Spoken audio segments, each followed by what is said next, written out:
चतुर्मुख मुखाम्भोज वनहंसवधूर्मम मानसे रमतां नित्यं सर्वशुक्ला सरस्वती। आंगिकं भुवनं यस्य वाचिकं सर्ववाङ्मयम् आहार्यं चंद्रतारादि तं नुमः सात्विकं शिवम्। आत्मा त्वं गिरिजामतिः सहचराः प्राणः शरीरं गृहं पूजा ते विषयोपभोगरचना निद्रा समाधिस्थितिः संचारः पदयोः प्रदक्षिणविधि स्तोत्राणि सर्वागिरो यद्यत् कर्म करोमि तत्तदखिलं शंभो तवाराधनम। ग्रंथत्रय लोकार्पण समारोह के आदरणीय अध्यक्ष और महर्षि पाणिनि संस्कृत विश्वविद्यालय के विद्वान कुलगुरु, विद्या विनय संपन्न कुलगुरु आदरणीय प्रोफेसर शिवशंकर मिश्र जी, विक्रम विश्वविद्यालय उज्जैनी के विद्वान पूर्व कुलपति आदरणीय प्रोफेसर बालकृष्ण शर्मा जी, कालिदास संस्कृत अकादमी के निदेशक और मेरे प्रिय अनुज डॉक्टर गोविंद गंधे जी, आज के कार्यक्रम के आधार स्तंभ और हमारे अत्यंत प्रिय श्री गोवर्धन गिरीश चौबे गोवर्धन जी, कार्यक्रम के सुधी सूत्रधार और हमारे प्रिय शिष्य डॉक्टर महेंद्र पंड्या जी, सभा में एक से बढ़कर एक विद्वान यहाँ उपस्थित हैं। मैं सभी विद्वानों को सादर प्रणाम करता हूँ। आदरणीय प्रोफेसर शैलेंद्र पाराशर जी, आचार्य देवकरण शर्मा जी, दवे साहब और आप सभी सुधीजन, सबके प्रति मेरी प्रणति है। नमः सभाभ्यः सभापतिभ्यश्च वो नमः। आज का ये कार्यक्रम बड़ा विचित्र कार्यक्रम है। ये जो दिव्य विभूति दिखाई दे रही है, गिरीश चौबे गोवर्धन, ये असाधारण व्यक्ति हैं।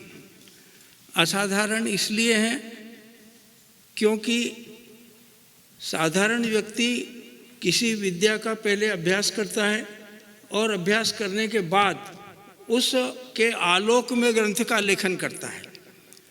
असाधारण व्यक्ति वह होता है जिसने परंपरा से उस विद्या का अध्ययन नहीं किया है, फिर भी उस विद्या पर आधिकारिक रूप से ग्रंथ लेखन सतत करता जाता है।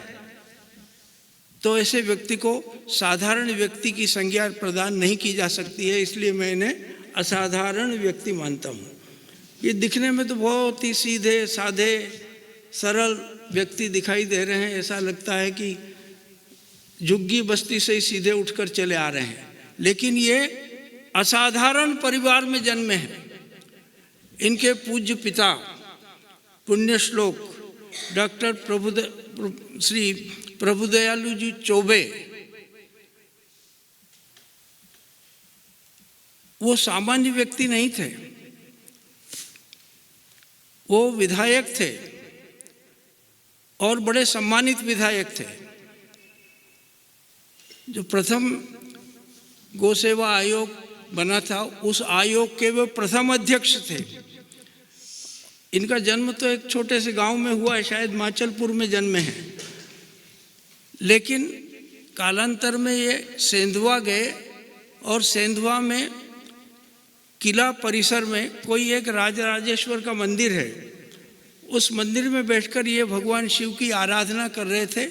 आराधना करते समय केवल ओम नमः शिवाय का जप कर रहे थे। ओम शब्द का उच्चारण करते समय पता नहीं ऐसी कोई प्रभु कृपा इन पर हुई कि इन्होंने ओम का साक्षात्कार किया, अनुभव किया, अनुभूति की। इसलिए इन्होंने जितने ग्रंथ लिखे हैं, ये सारे के सारे ग्रंथ स्वानुभूति पर आधारित ग्रंथ हैं। इन्होंने संस्कृत नहीं पढ़ी, मैं जानता हूँ अच्छी तरह से। इस राजनीति शास्त्र में एमए है, दर्शन शास्त्र में एमए है। अभी कुछ वर्ष पहले ही संभवतः ज्योतिर्विज्ञान एवं संस्कृत में भी इन्होंने एमए किया है। मेरा इनका 25-30 वर्ष पुराना संबंध है। एक दिन ये अकस्मात मेरे घर आए और साष्टांग दंडवत प्रणाम किया। मुझे आश्चर्य हुआ कि जिस व्यक्ति को मैंने पहले जीवन में कभी देखा नहीं, मेरे प्रति इतनी श्रद्धा, इतना आदर कि साष्टांग दंडवत प्रणाम कर रहे हैं। तो मैंने पूछा, आप कौन? बोले, मैं गिरीश। गिरीश तो परमात्मा है। गिरीशो गिरीशो मृडः, भगवान शिव का पर्याय है। तो आप प्रणम में हैं, मुझे क्यों प्रणाम कर रहे हैं? बोले, नहीं, आप मेरे पूर्व जन्म के आचार्य हैं, मेरे पूर्व जन्म के आप गुरु हैं। मुझे बड़ा आश्चर्य हुआ, मुझे तो इस जन्म का ही ज्ञान नहीं है पूरा, इनको पूर्व जन्म के, ये मुझे अपना पूर्व जन्म का आचार्य मानते हैं, गुरु मानते हैं। ये इनकी उदारता है। मैंने इनको एक अक्षर भी कभी नहीं पढ़ाया, परंतु मेरे प्रति इनके मन में इतनी अपार श्रद्धा देखकर मुझे आश्चर्य हुआ। और वो श्रद्धा जो प्रथम दिन आज से 25 वर्ष पहले इनके मन में थी, वो श्रद्धा आज तक मेरे प्रति इनके मन में विद्यमान है। तो ये साधारण व्यक्ति नहीं है। ये जो कुछ भी लिखते हैं अध्ययन के आधार पर कम लिखते हैं, ये प्रभु कृपा के आधार पर अधिक लिखते हैं और अपनी अनुभूति के आधार पर अधिक लिखते हैं। इनके 27 ग्रंथ प्रकाशित है। मैं तो एक ग्रंथ प्रकाशित करने में भी मुझे नानी याद आ रही है। अभी भी वो भी उसकी प्रूफ रीडिंग इन्होंने की है। विद्वान कुलपति डॉक्टर बालकृष्ण शर्मा जी ने इनको ही लेके गया था मैं वहाँ दिल्ली। तो एक ग्रंथ के प्रकाशन में मुझे इनकी सहायता की आवश्यकता पड़ी और ये बिना किसी की सहायता के 27 ग्रंथ प्रकाशित कर चुके हैं। उन 27 ग्रंथों में से एक भी ग्रंथ किसी प्रकाशक ने अपने व्यय पर नहीं किया है। 27 ग्रंथ के प्रकाशन का खर्च स्वयं ने उठाया है। एक ग्रंथ पर मैंने कहा कितना खर्चा आता है? तो कहते हैं अभी ये जो पुस्तक प्रकाशित हुई इसमें मैं 96,000 का पेमेंट कर चुका हूँ। तो एक एक ग्रंथ अगर 1-1 लाख रुपए, एक एक ग्रंथ के प्रकाशन पर ये 1-1 लाख रुपया खर्च कर रहे हैं और निःशुल्क बांटते हैं, कोई विक्रय नहीं होता है। इनकी पुस्तक ये बेचते नहीं है, किसी प्रकाशक को भी इन्होंने बेचने के लिए नहीं दिए, निःशुल्क वितरण करते हैं। तो अभी तक ये लगभग 27 लाख रुपए की पुस्तकों का निःशुल्क वितरण कर चुके हैं। क्या उदारता है! तो एक तो इनमें, मैंने इनको इसीलिए असाधारण कहा कि हर दृष्टि से असाधारण है।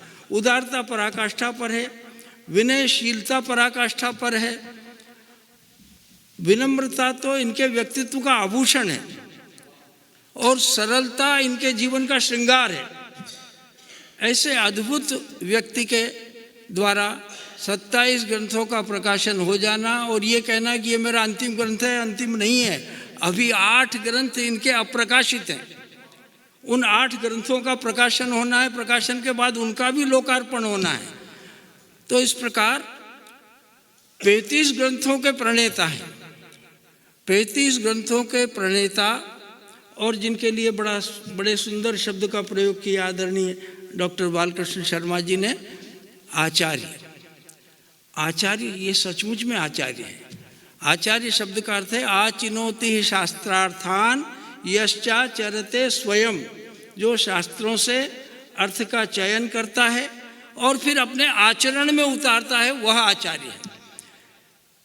इनके ग्रंथों को जब मैं पढ़ता हूँ तो मुझे आश्चर्य होता है कि जिस व्यक्ति ने संस्कृत पढ़ी नहीं, वो वेद, उपनिषद, गीता, रामायण, श्रीमद् भागवत, इन सब के उद्धरण प्रस्तुत करते हैं तो चकित रह जाता हूँ। तो इसका अर्थ है कि इन्होंने बिना संस्कृत पढ़े भी संस्कृत के ग्रंथों का अध्ययन किया और न केवल अध्ययन किया, उनको अपने आचरण में उतारने में भी सफलता अर्जित की। इसलिए सचमुच में ये आचार्य है। ये हमें भले ही पूर्व जन्म का आचार्य कहें, पर हम इनको अपना इस जन्म का आचार्य घोषित करते हैं। तो मुझे बहुत प्रसन्नता है। ये निरंतर निष्ठापूर्वक ग्रंथ लेखन में लगे हुए हैं और केवल एक ही काम करते हैं।